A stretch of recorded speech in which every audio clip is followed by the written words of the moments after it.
صباح الخير. عم نعمل رز بحليب. بدنا كباية ونص رز.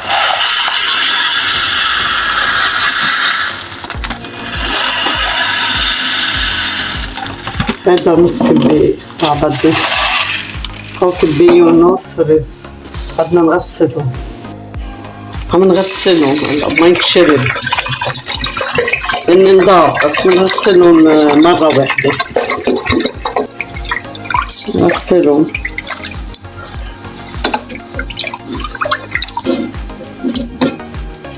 عم نكب الميات.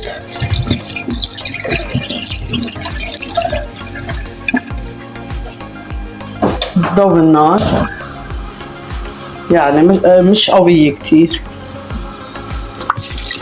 عم نعبيهم مي. نغمتهم أكثر من نغمتهم بدو المي. لتر مي. هلا بنغطيهم بس يغلوا بنوطي تحتهم.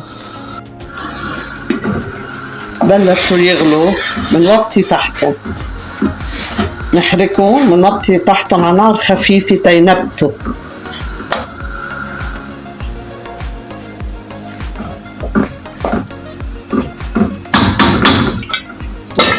نخليها مكشفة هيك تا ما يفوروا بالضبط شوي.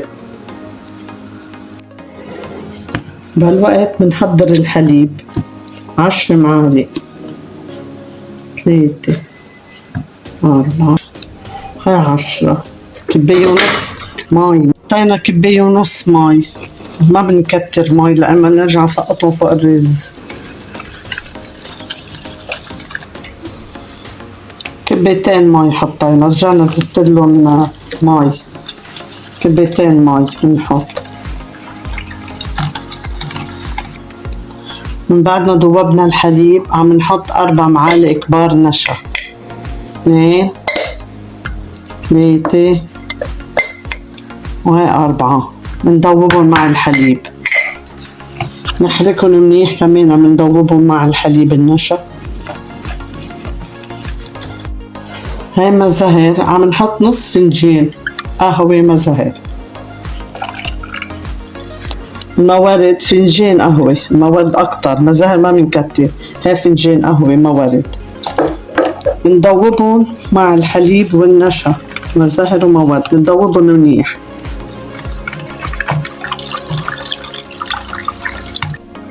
هلا استووا.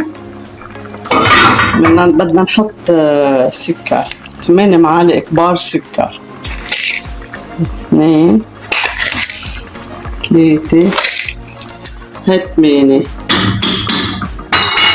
نحركهم ونذوبهم منيح حتى الرز لك كيف صارت استويت.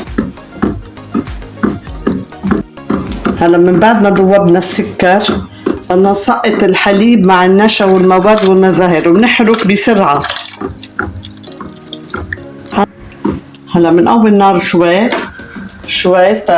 يشتد النشا مع الحليب وموارد ومزهر. دقيقة أو دقيقتين ما بدهم دقيقتين. اشتد الرز. هاي هي ما بدها شي. هلا بنطفي تحتهم وبنسكبهم. خلص رح اطفي تحتهم.